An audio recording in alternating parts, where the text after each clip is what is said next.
At the end of the day, if you can't show up as your best self with your full mental and physical health, you can't be a leader, you can't grow a business, you can't be a founder. It's not a deficit of attention, it's a difference. Your brain isn't worse, it's just different. What's the best advice you've ever been given? Don't listen to all advice.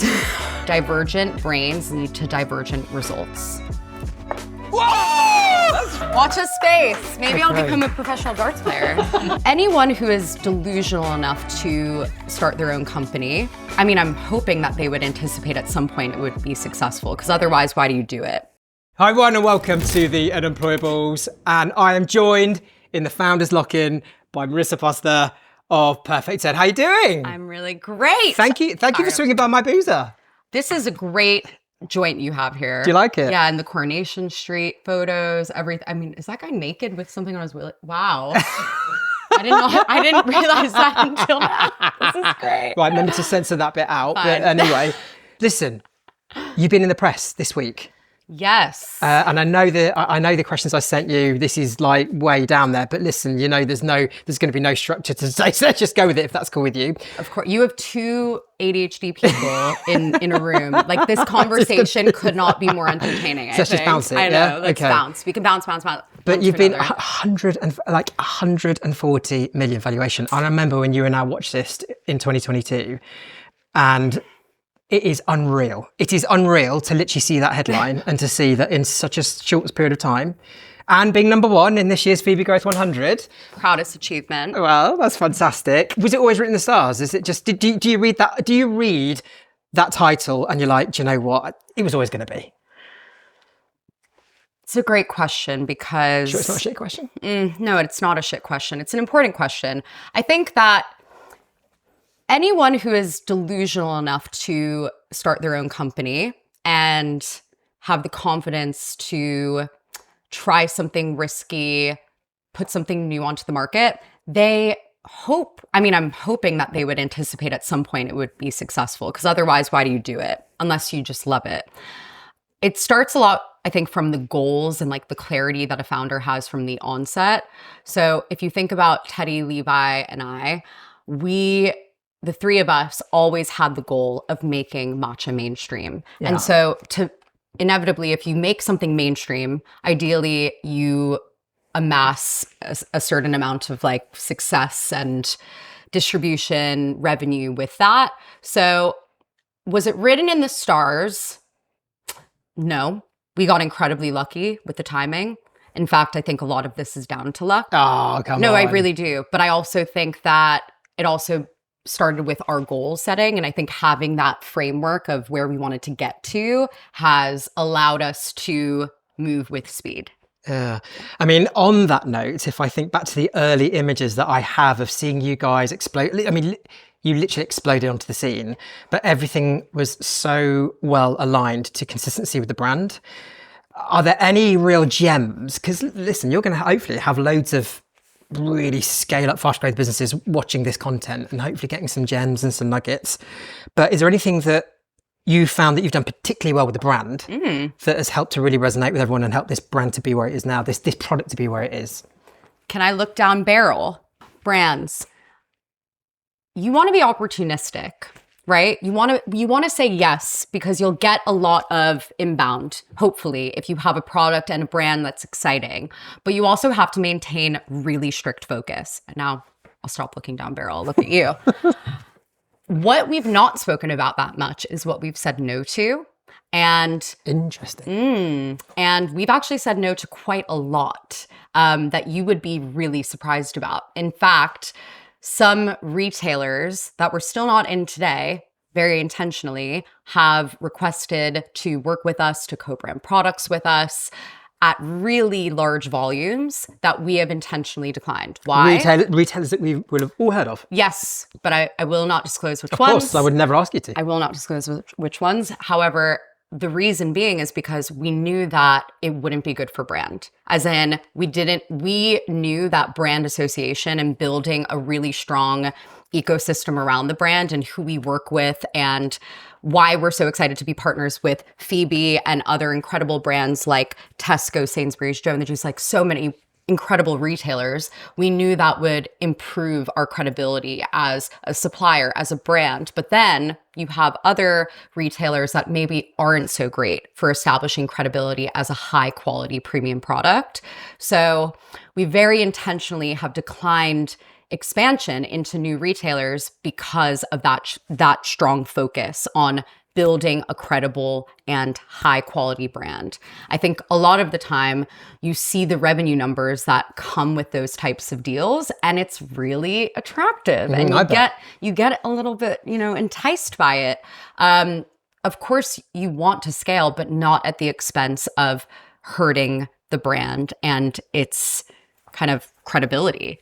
Do you think that sometimes then products, companies, brands are too trigger happy to go, yep, and not think about what you've just been talking about there? I do.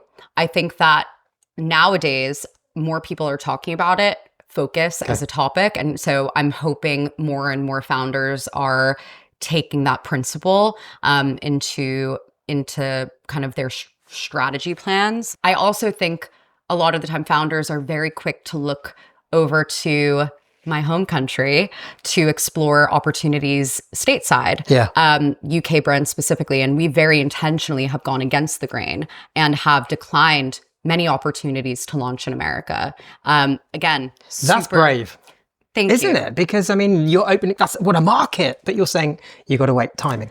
Timing is everything. And also the rest of the world is a really big place. So people are always forgetting that just because, you think the UK might be small. Of course, California as a state has the same population as the UK in terms of sheer numbers, right? But what about Europe? What about the Middle East? What about Australia, which is actually where we're launching next week? So, woo!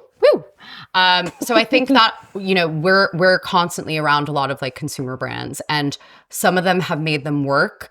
I mean, I'll give a shout out to Trip because they have absolutely crushed America, and I'm so happy for them. And they've done such incredible work in terms of like brand partnerships and really building a following in the US when it's an incredibly challenging market to do so. But I do think a lot of the time founders get trigger happy, as you said, and go well before they're really ready to start building in a new market, because it's an entirely new consumer demographic that you're trying to educate about your brand and convince them to either buy into an entirely new category or switch from their existing brand of choice in that category. Yeah. You are obviously getting amazing press, amazing chat about the growth that you guys are going on. And I'd imagine it is so much fun right now. There are aspects that are so much fun. But what are some of the real harder bits that probably people don't talk about as much that you've got to be really aware of? Because I think this is something we're always aware of at FEBE. You think you can have a room, everyone that's just on cloud nine, and actually growth brings some real problems and some real anxiety and can shred people shred their nerves like nothing ever. It'd be good to get your thoughts on what some of those bumps in the road they've got to be careful of. This is particularly relevant right now in my life, and Levi and Teddy's, because with all of the incredible luck that we've had over the course of the past 4 years and the growth that's come with it, we've obviously had these exciting moments, but then people see all of the business success, but then they forget that there's actually personal life involved there, right? And I am so lucky to have a business with my co-founders who are my family, because when there's personal struggle with one of the co-founders, it's very easy to understand. There's no need to have any of these kind of like these masks up with your co-founders, which is so important to have in a co-founding relationship. But people will forget that at the end of the day, if you can't show up as your best self with your full mental and physical health, you can't be a leader, you can't grow a business, you can't be a founder. And unfortunately, I've just had a lot of like health problems and a lot of family issues over the past few years that, you wouldn't know about if I didn't talk about it. But because on the outside, everything looks great. But then when you're dealing with all of these personal struggles, it's hard to even show up. It's hard to show up. I mean, I am very open about my experience with depression last year, and I'm so thankful I had such an incredible support team around me to pull me out of it, and also a lot of different tools at my disposal. But then if you take something like physical health, which is, of course, interconnected with your mental health, but I've also had physical health issues that required surgery. In January, I'm going to have another quite serious operation coming up in the next few months, which is not ideal timing. But again, it's like, when is ideal timing? My mom is quite ill now, unfortunately. So I know it feels kind of like, you know, Teddy was like, geez, you can't really catch a break right now, can you? But again, it's like these things just happen in life. And I mean, I feel like I'm a bit stoic. So I always say the two most certain things in life are death and taxes. So everyone kind of deals with illness, whether it's themselves or someone that they know or love. And when you add that onto an already incredibly tenuous time just in trying to grow the business and keep up with the pace. I was talking about all the hiring struggles. I think you just sometimes... just on that, how many people are you going to right now? We're 40 and we need to double. You need to in how long? In the next 6 to 12 months. Wow. I mean, ideally as soon as we possibly can. So that's fascinating, because that is literally going from one business to a completely different business and that kind of... But anyway, that's crazy. Insane. But you think about it, so of course, like I could sit here and list all day all of our business problems, right? But I think what makes us such a real company is that we try to talk about our actual personal problems, because we understand that in order to grow a company exceptionally fast, you have to be willing to put everything into it. And we've sacrificed a lot, but sometimes there are just things in life that you can't ignore and that you can't try to sacrifice, like your health. They always say that a healthy person has a million problems. A sick person has one. Right. So unfortunately, I've just had this rare issue for years and years and years that has never been able to be resolved, and I finally have a solution. Yeah, brilliant. And you know, it's just quite recent and challenging to deal with. That is probably the biggest challenge, and probably figuring out how we structure the team and work to allow for that. But again, I think being so open about that as a leader has made, I think, the team much more comfortable bringing their full authentic selves to work. And that's, I think, you know, it's one thing I'm really passionate about, is building a culture where everyone feels seen. So for instance, we have a person on the team whose parent is also sick, and they're struggling because it's incredibly challenging to deal with an ailing parent, especially if you can't be there all the time.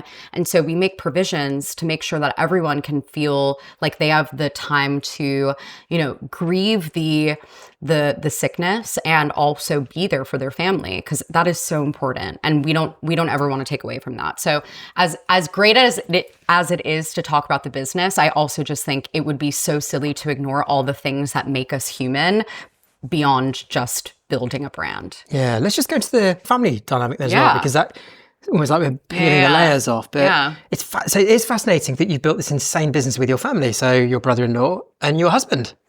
Yeah. I mean, you guys, did you get married? It was this year, wasn't it? Last year. It was last year. Sorry, I did know that. I got my years wrong. And it was the best decision I've ever made. Of course. Because when would I ever see my husband? Serious, I don't think I'd ever see him. I mean, you work with your wife, your incredible wife, Charlotte, who's looking fine today. She's mega, as always. But you get it. I mean, when you're building something and you care so much about it, it becomes like your child. So in a way, it's funny. I feel like once you get married, everyone's like, when are you having kids? And I'm like, have you seen what? Hello, we have a baby. It's called PerfectTed. So when you get married, everyone's like, when are the kids coming? But when you're building something that you love so much with the person that you love, I actually think it just makes it so much more meaningful. Like, we have so much fun together as well. Yeah. It's funny because like you see this job is so freaking hard, and it's definitely not for everyone, but And with time, and as we've kind of like found our groove, and you find yourself getting into the swing of things, you just have so much more fun, I think, when you're doing it with someone that you love. And I love Levi, of course, like he's the love of my life. I love Teddy. He's my best friend and my brother-in-law. I love him both too. They're great. They're easy to love. They're Mega, easy to love. They're and awesome. we've been able to create a team and a place that I genuinely, I mean, I was just saying today to Cornelia, I don't like being away from the office because I just love being with everyone there. It's not even about the place so much as it is the people. And we've managed between the three of us, I think, to bring in some really fun, hardworking, passionate people that we just like love doing life with. Do you know what? Every experience I've had with your people is always consistently epic. Me and Cornelia, epic. You were obviously Chloe, who's your wonderful EA, so like just on it. And then we had the fortune to meet Shani, who was on stage with you at Abbey Road a couple of weeks back, who was your first employee. First ever employee. And I thought that was really lovely because obviously FEBE is about the founders, yeah, but it's also about the founders and the epic teams that they build. And I guess for you, it's lovely to have your numero uno on stage with you to share in the beauty of what you've achieved that night. 1000%. As incredible as the accreditation that we've been able to get from FEBE is as being the fastest growing founder-led business in the UK, I always say we're founder-led, but we're team built. Yeah. Lovely. I love that. And I want everyone to know it's not just because it's founder led that we're fast growing. It's because of the team that we have in place. They're serious freaking operators. I mean, these people are there day in, day out, giving everything that they can. And one of our brand virtues is consistency. And they are consistent in showing up. And sometimes they might not feel great. As I mentioned, life can be challenging at times beyond work. So we don't expect consistency in that. You have to come happy-go-lucky every single day, but just show up and try your best because we're all trying, you know? Yeah. So. On the culture aspect, so you have the three of you, and in the beginning days, it's everything is about the energy and the skill that you bring, and then you become 40 and you're going to become 80. Do you think that's going to bring certain challenges in terms of how you are going to achieve that level of consistency? Are there any gems that you've been told in terms of to be ready for, to make sure you keep on hitting that you can share? One of the biggest unlocks for us has been implementing something that we stole from Stephen. So thank you, Mr. Stephen Bartlett. Shout out Stevie B, Mr. B. Stevie. I'm dead. He is actually creating a business out of it that I believe is in pilot, and everyone should look into implementing. It's called Culture Test, and it started actually as a type form survey that he sent to us really mysteriously, like just randomly in December, and we were like, "What is this?" And Teddy Levi and I opened it, and it was just a series of questions that put you into hypothetical situations in workplace. And there were no right or wrong answers, but it allowed the person reviewing the survey to see how you would behave in a given context. So for instance, maybe one of the questions would be, you're leading your sales team and you have a target to hit 30 million. It's a week until New Year's, and what are you going to do in that 1 week until the new year to hit target? And some of the options are like, well, we almost got there. It's good enough. We thank the team for their effort and we acknowledge how much work it took to get here. Another one might be, I go out and personally try to secure the £1 million to meet the target. So there are lots of different options for you to choose from. And you're able to then just assess how that person would behave in your organization. Because I think one of the biggest things when you're scaling a team is you're taking a risk. You interview someone and you maybe have behavioral tests and you have more concrete examples of their work, but you don't always know how they're going to behave when they arrive in your office and how they might work within a team. So this gives us so much insight into what they're going to do, how they'll actually behave, and if they're a good fit for our culture. Wow. So it's so specific, isn't it, in terms of, I guess, pulling out the behavior of what you think they're gonna show. Yeah. What would you give as the answer to that one? Those two scenarios that you gave. I'm fascinated. Or is that going to be too much revealing in case you give that question in time? Yeah, if anyone's watching this and okay, let's not go there. Has to take culture tests, I don't want to reveal the right answer. There's no right or wrong. Okay. It just gives us a sense of what that person might do in a real life. So it shows how they tick. That's the most important thing. Exactly. There's no right or wrong. No. Yeah, okay, that's really cool. Yeah. If I could just one more time go to the family dynamic. We've mentioned Charlotte, I think it's fair to say, like, I couldn't live a day without Charlotte. I don't know if she feels the same, but she probably doesn't. But you know, we do drive each other fucking crazy, and so it's brilliant working with someone like that because it does create an energy that I think is quite unique. But how do you get to a point where you're able to sometimes cut through whereby there may be a real difference in opinion? Sometimes it's impasse. Yeah. You know, how do you break it? Really briefly, come back to shared goals. Okay. What do you want out of this? What do you want out of your life? What do you both agree on? And typically, when you find that type of alignment and you can recenter the conversation around those shared goals, you kind of realize that whatever you're fighting about is just noise. Okay. I'm not trying to simplify it so much so to say that we don't fight. Oh, Teddy and I fight sometimes like cat and dogs. Not Levi and I.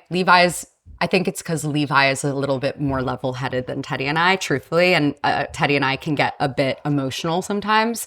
So, and that's actually quite helpful to have in a trio dynamic when you have someone who's usually the mediator. Yeah. Although, bless Levi, like I feel so bad that he has to deal with his brother and his wife fighting. It's not fun for him, but we've actually gotten because you're both you wear heart on your sleeve and you say exactly how it is. Yep. And you shoot with the heart. And we're really opinionated people, really opiniinated. But again, can you relate to that, Charles?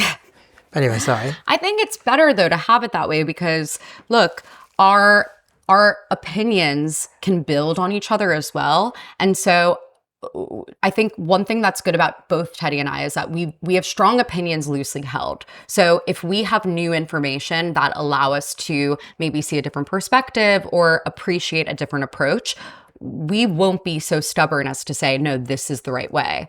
I think most founders need to have that kind of mentality because it's a growth mindset, right? Because otherwise then you become like Kodak, no offense, Kodak, but you know what I mean? Like you don't innovate if you are so stuck in your ways. And we definitely can go at it, but coming back to, okay, what is the point? What do we care about?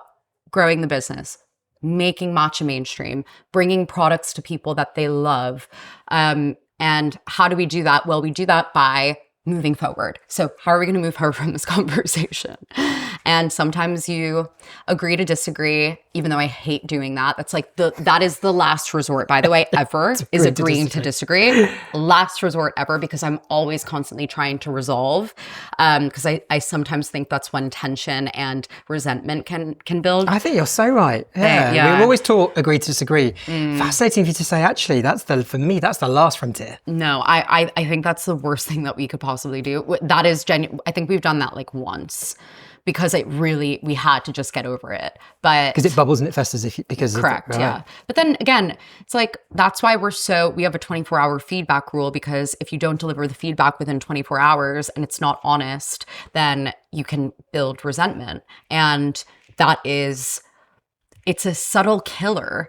It just is, it's almost unaddressable in specific rooms. You can't put your finger on it, but you know that it's there. And if you just nip it in the bud immediately, done, move on. Just like remove all barriers to getting to the mission. So when you say 24-hour, literally if 2 o'clock in the morning it comes to your mind, you quickly, no, seriously, you'd ping it any time. Oh no, that's a good one. I do that anyways. I mean, I'm just like, I'm like, I don't care what time it is. Sorry. Nels knows. I'm like, oh my God, I have this idea. It's by the way, I say that, but I don't expect anyone to answer at 2 a.m. So that's not, it's on you to answer whenever you want. And I don't really answer quickly either, so that's okay. But no, the 24-hour thing is, if it's happened, you need to deliver the feedback within 24 hours. I totally understood it. Yeah. Okay, that makes total sense. Since an event that you've had an issue with, or someone said something, you You've got 24 hours to Brilliant. deliver the Okay, feedback. that is brilliant. I love that. Ideally, actually, don't deliver it in the moment. No. Because So you can think you're about too it. reactive as well. If you are immediately going to deliver feedback, it's typically way too emotional. Yeah. Okay. Right. Let's. So this takes us to your mind then, right? Yeah, sure. And it's a fascinating. A lot going mind. on up there. Yeah, from someone who can understand that there's a thousand. It's. Did I tell you this analogy? Oh, hit me. I'm going to get you this sticker. It's like, my mind is like my browser. There are 1,000 tabs open and I have no idea where the music's coming from. So true. So true, chaotic, right? isn't it? I know. That is such a good picture to present. It's true. But it is something that when did you become aware? When did you become aware of how your brain was thinking? And therefore, I guess I want to get some context in terms of how it led to this beautiful drink that we have here. I was so young. I mean, I think because I come from quite a different background, my family had the foresight to put me in therapy at a really young age. Thank you. Thank you to my grandparents for that. It was the best thing that they've ever done for me, ever. So from the age of 12, I was seeing a psychiatrist actually weekly. So I didn't realize that she was actually trying to treat undiagnosed ADHD for years, until it got to the point where she was like, okay, you have ADHD, we got to do something about it. Really? So, yeah, because my ADHD was manifesting in so many peculiar ways, which, by the way, in women is typically like, it doesn't present the same in anyone, really. Everyone will have different symptoms. So I had so much mind racing to the point where it was just so debilitating and exhausting, right? Exhausting. So, and I couldn't process it. And I was motivated to achieve, but I also felt this barrier that would kind of eat my motivation away. Like I couldn't get there. I just couldn't sit down and focus. I couldn't do the thing. It was just a really crippling feeling. Makes you feel shit about yourselves, doesn't it? When you can't finish something. My gosh. Sometimes not even start something that you know needs to be started. I know. Because of the overwhelm. It's like there's too much to process, and I can be very overstimulated. So it was a really weird time, I remember. And I just found that caffeine was something that I really liked, probably because of the dopamine deficiency associated with ADHD, and caffeine helps to stimulate dopamine in the brain. And I just became like a coffee and energy drink addict. So like crushing like a Monster and like a Red Bull at my desk in uni. Yeah. When I got to university, which was a grind to even get into, I was not used to spending 12-hour days in the library, and I just needed so much caffeine to even like sit and just be focused, but I couldn't really function. So that's how I came across matcha. A friend recommended I try it because she had just come back from Japan, and she said, oh, there's this green tea that's like highly caffeinated and monks used to use to give them peak energy and focus before long meditation sessions. And I was like, well, if it helped the monks before their meditation sessions, maybe it'll help my studying. Yeah. And then I just never looked back, and it was genuinely game-changing for me. The difference between, say, your regular caffeine and your matcha caffeine, what would you say is the big difference? It's slow release. Okay. And so there's an amino acid called L-theanine within matcha. So L-theanine, without getting too scientific, essentially negates the negative stimulatory effects of caffeine. Okay. So those kind of jitters and crashes that you get. And I also have crippling anxiety, which I feel like it's kind of comorbid with ADHD and depression, of course. Like all three of those fantastic things can come as one beautiful gift. You get a 3-for-1. Yeah. And it does come all and sometimes it's you literally wake up you can go to bed unhappy on a Friday night, and all of a sudden Saturday it's hello. They're all there. Yeah, they're all there. It's intense, isn't it? Your friends. Yeah. They're like, they've come back to party.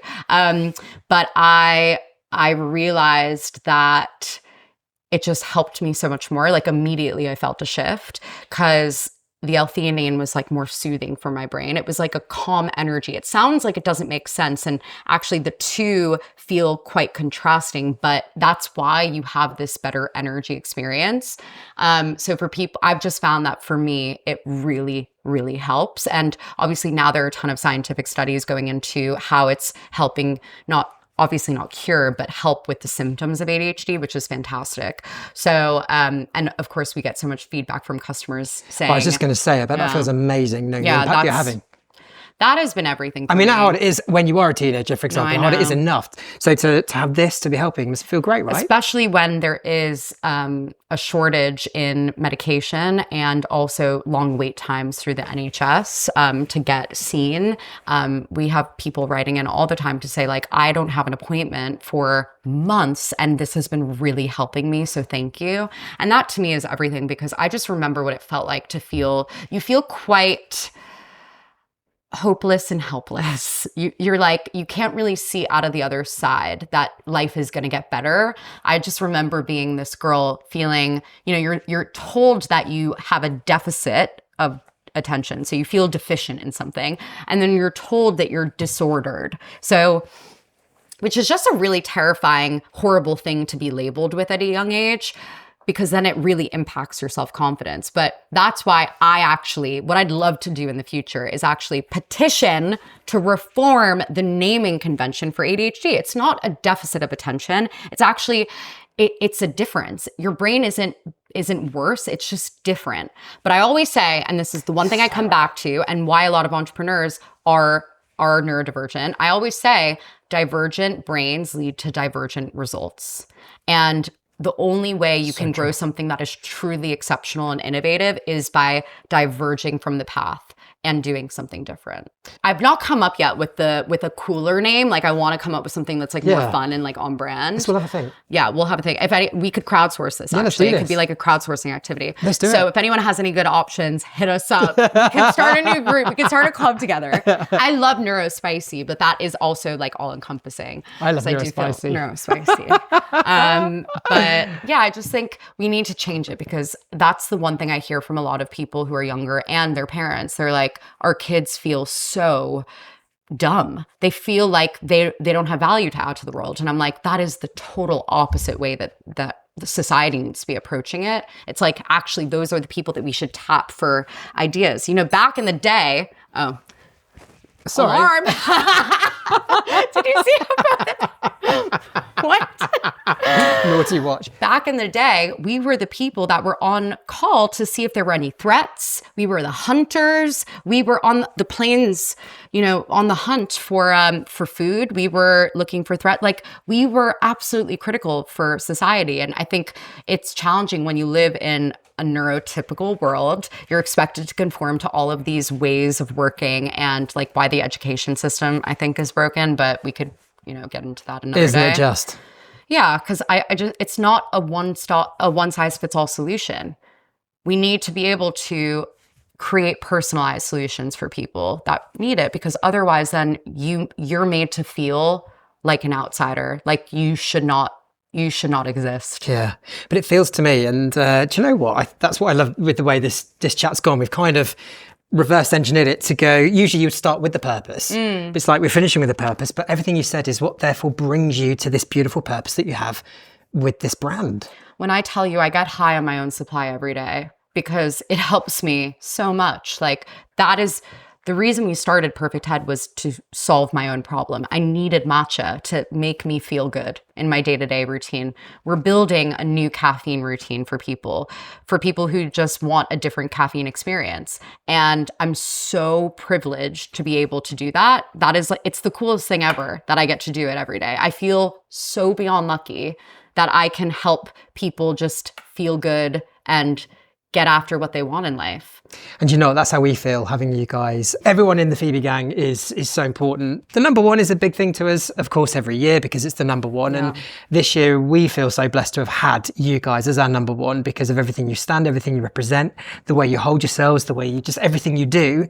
But it's so cool to see that this purpose, which started with helping you, is becoming, listen, it's becoming a phenomenon, right? Yeah. It is. It's becoming a global phenomenon. And that's pretty cool, right? Thank you. Yeah, I mean, we feel the same way about being involved in FEBE. And I said this at the Abbey Road event, but I think what you guys are doing for the entrepreneurial community is like top.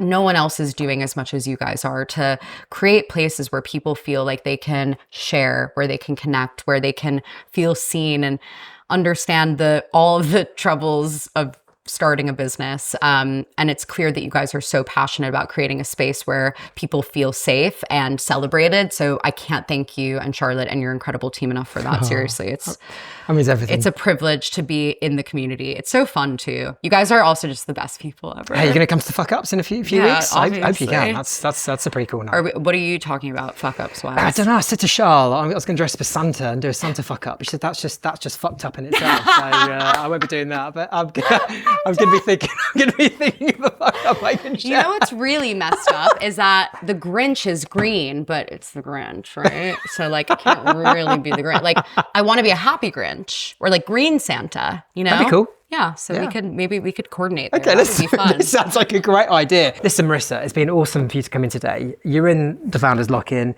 You are so unemployable. It is just absolutely brilliant. It's just beautiful. Thank you. But thank you so much. Thank you so much for joining us and just being so epic. Thank you. We love you. Thank you. Woo! Hey, we smashed it. Right. Love that. Right, I'm John, and I'm joined by Marissa.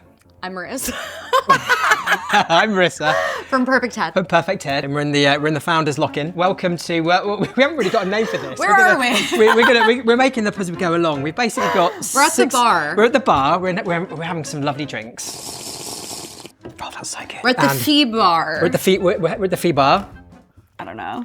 And basically, what we're doing is we've got 6 questions, and that's pretty much it. Great. So let's see where it goes. Okay. Okay, great. Just try and be quick though. Yep. The key here is not to overthink it. Rapid fire, Yeah. got you. Done, let's do it. Okay, what have you sacrificed to build your business?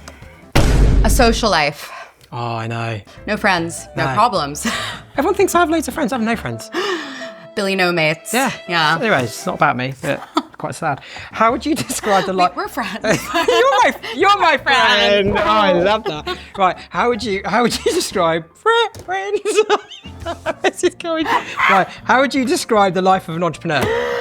Chaos. We actually have roles in our business that are titled based on chaos. So we have chaos coordinator, then we have chaos curator, we have chaos manager. So we try to lean into it because, you know, it's unavoidable. Next one. Yeah. What's the best advice you've ever been given? Don't listen to all advice. That's so true though, because Yeah. people are so quick to give you their advice. Oh, everyone nowadays is like a qualified something, right? And they're like, don't do this with your health, do this with your diet, do this with your business. I always say, look, I can help you, or if you want advice, sure, I'll give you some, but like, I also could be wrong, so don't listen to me. What's your favorite business book or podcast?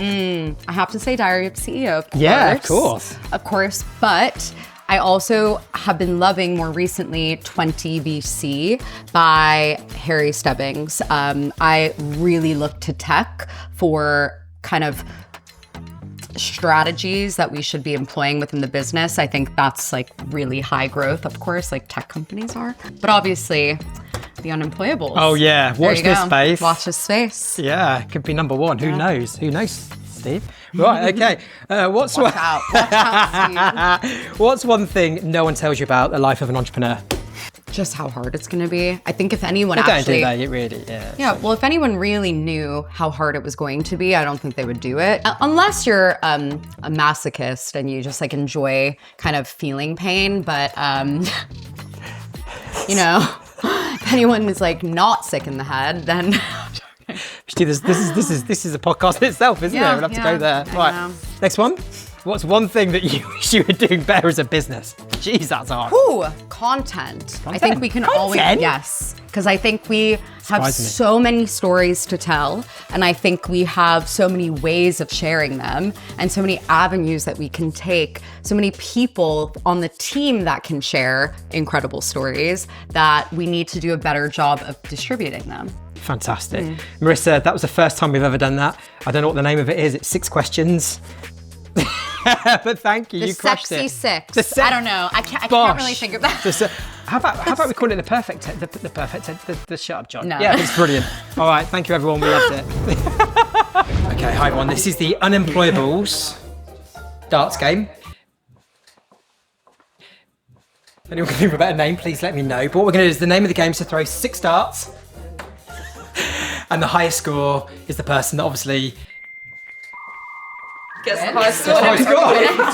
What do we win? Here's the line.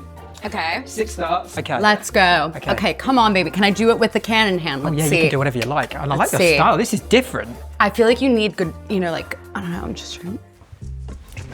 Whoa! That's really You're good. Wow. Okay, that was Six. not expected. Maybe this is helping. I think the I can love is this helping. style. Thank you. It's just unlike anything I've ever seen.